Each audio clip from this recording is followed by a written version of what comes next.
យើងចូលធ្វើប្រវេខប់ហើយពេញប៉ោះនេះណាទៀមទៅណាដាក់ចូលហើយមកចូល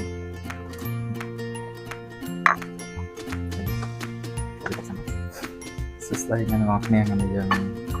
បានមុខហោខសាច់ជ្រូកហើយសាច់ជ្រូកយើងនេះលេគ្រឿងរួចរាល់ហើយវាសោវាហើយយើងលេគ្រឿងវាហើយបន្លែយើងមានទឹកប៉ោះហើយនឹងក្រូចហើយយើងបន្ថែមជាមួយនឹងស៊ុបពងមាន់ហើយយើងទៅចាប់ដើមខ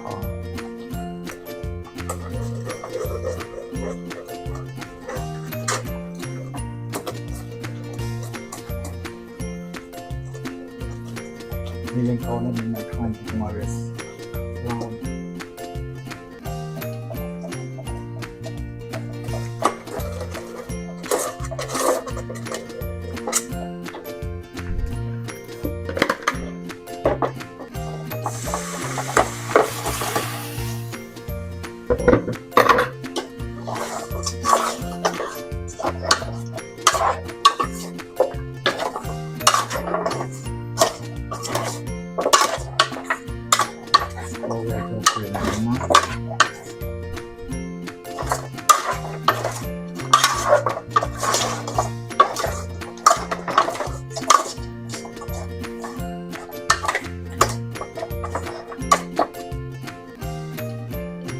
វាតុក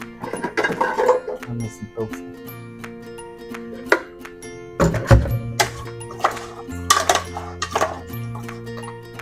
យើងមកវាតុកដាំទីទៅខាងដាំទីឥ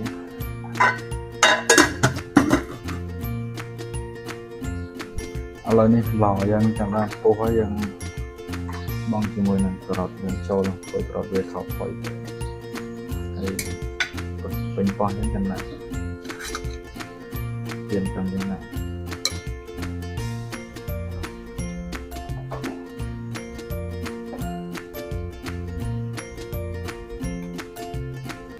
ដាក់ចូលហើយ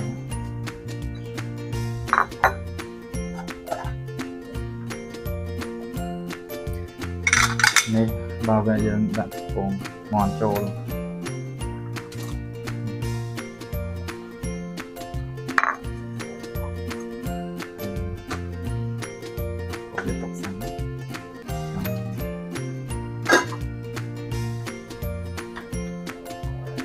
rồi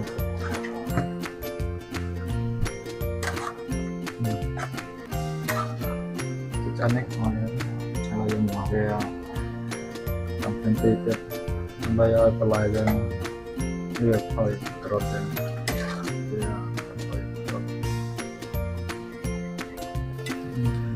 thì slide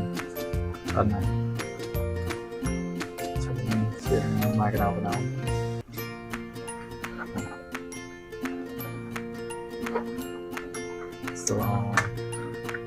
kho chânជ្រូកហើយកំគេ5គ្រាប់ជាមួយនឹងពេញពោះទុកនេះទៅមើលចូលឈ្មោះទៅណា